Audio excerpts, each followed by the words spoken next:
Bueno, buenas tardes a todas y a todos. Muchas gracias, Ernesto, por la invitación. Es tercera vez que me toca estar acá y Ernesto siempre logra que uno se sienta muy cómodo.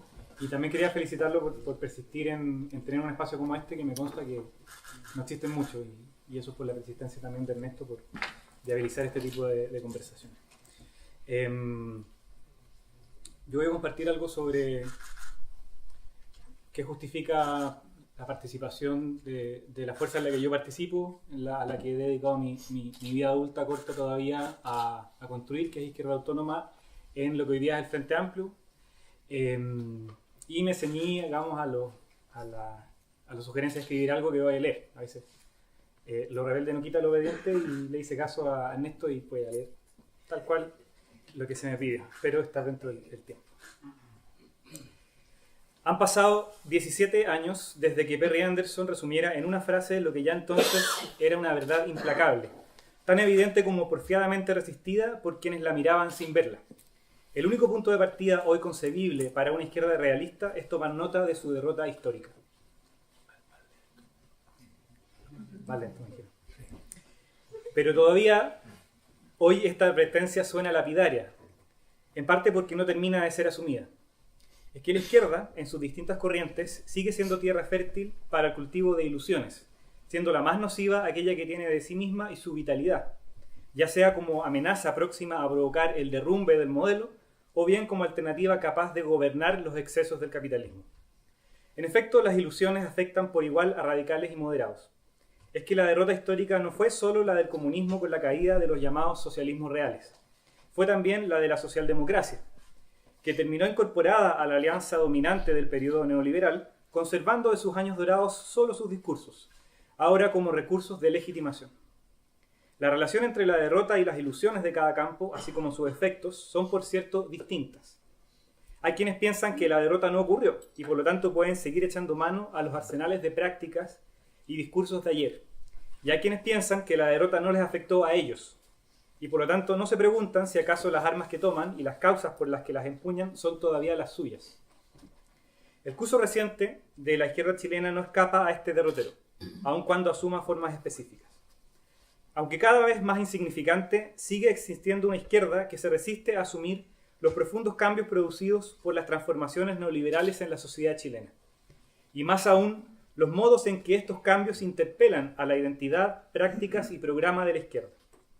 Prefieren mantenerse fieles a símbolos y discursos del pasado, pero ahora sin conexión alguna con las bases sociales que sustentaron los proyectos de la izquierda histórica, en parte porque éstas ya no existen y en parte porque tampoco les importa descubrirlo. Es que viven en un pesimismo reconfortante, que se alimenta a sí mismo en la convicción de tener siempre razón, incluso si los hechos y las propias luchas sociales los refutan. Cuando es así, son los demás los que no entienden nada, nunca ellos.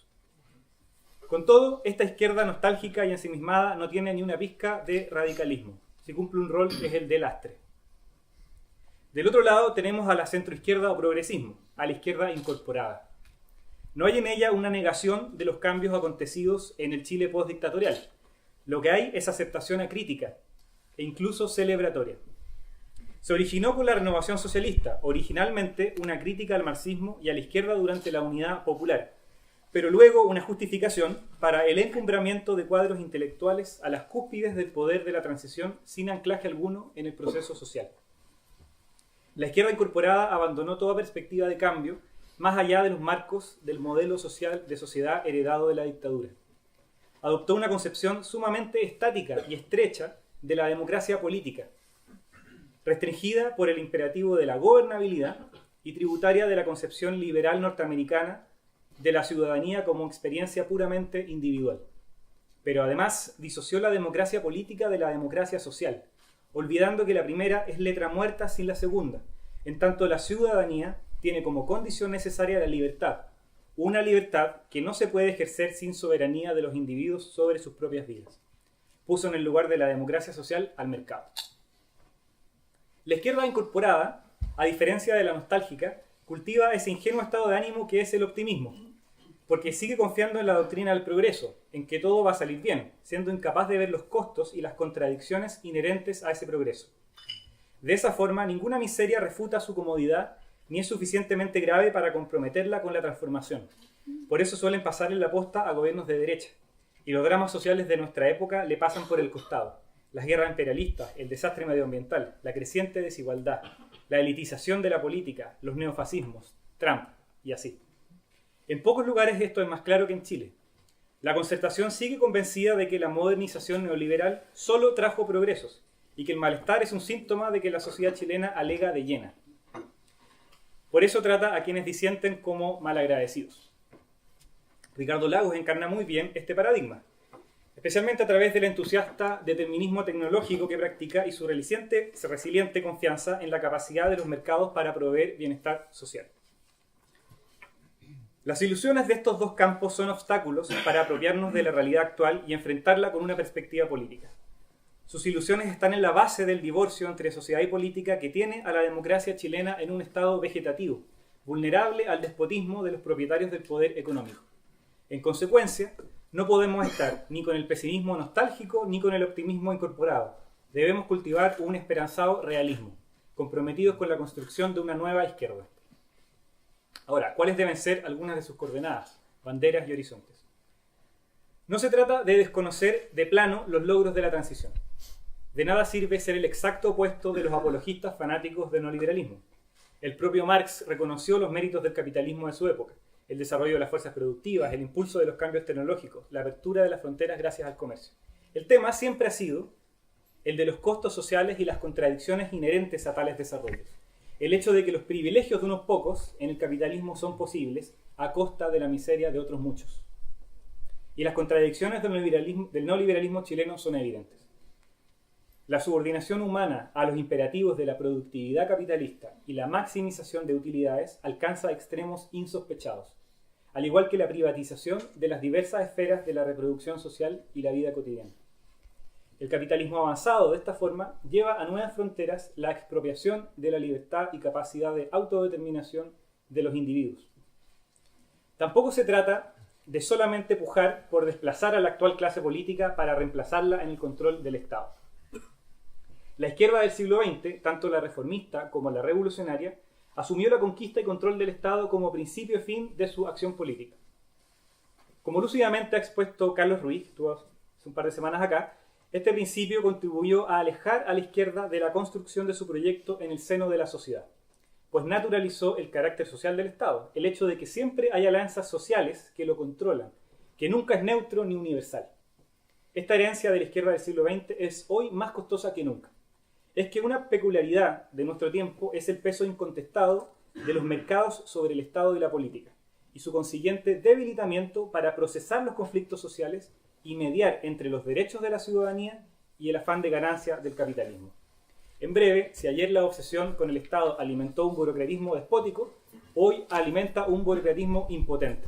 Si ayer el estatismo fue irresponsable y dramático, hoy el estatismo es más bien algo absurdo. En consecuencia, hay dos grandes ámbitos de tarea para una nueva izquierda. Por un lado, desmercantilizar la vida social para garantizar derechos. Una sociedad que hace de su propia reproducción un problema individual y una oportunidad de negocios es una sociedad que pierde capacidad de determinar colectiva y racionalmente su futuro. Por eso, desmercantilizar no es solo estatizar la prestación de ciertos servicios públicos. Es sobre todo poder determinar colectiva y racionalmente nuestro modo de convivencia y desarrollo. Alude a cómo ampliar y democratizar lo público. Por otro lado, construir poder social para revitalizar la democracia. La política democrática no es compatible con la desarticulación social ni con la captura empresarial de la política. No hay renovación de rostros ni verborrea programática que pueda hacer siquiera cosquillas a la corrosión estructural de la democracia chilena. Por eso la sociedad civil es un ámbito de trabajo fundamental para una nueva izquierda, para contribuir allí al agrupamiento de los intereses del campo popular, aquellos excluidos de la política oficial. Por supuesto, estas tareas no se pueden emprender por separado. Debemos plantear sin ambigüedades que sin cambiar la concepción vigente de Estado y sin alterar la naturaleza del modelo de desarrollo, no hay revitalización posible de la democracia. De lo que se trata es de superar el Estado subsidiario para crear un Estado social, garante de derechos universales, y reemplazar el modelo primario exportador y rentista ensañado contra el trabajo por una genuina democracia económica, más diversificada y no dependiente, en la que las mayorías trabajadoras tengan plena participación en el goce de la riqueza que generan y en la definición de una utilización socialmente valiosa de esta. Bajando a lo más coyuntural. La nueva izquierda todavía está constituyéndose. Y hoy en Chile su espacio es el Frente Amplio, pero no todos quienes han luchado los últimos años en esta perspectiva están allí, ni no todos lo ven con entusiasmo. Este bloque es recién una primera piedra de un edificio que tendrá que ser necesariamente más heterogéneo y más firme.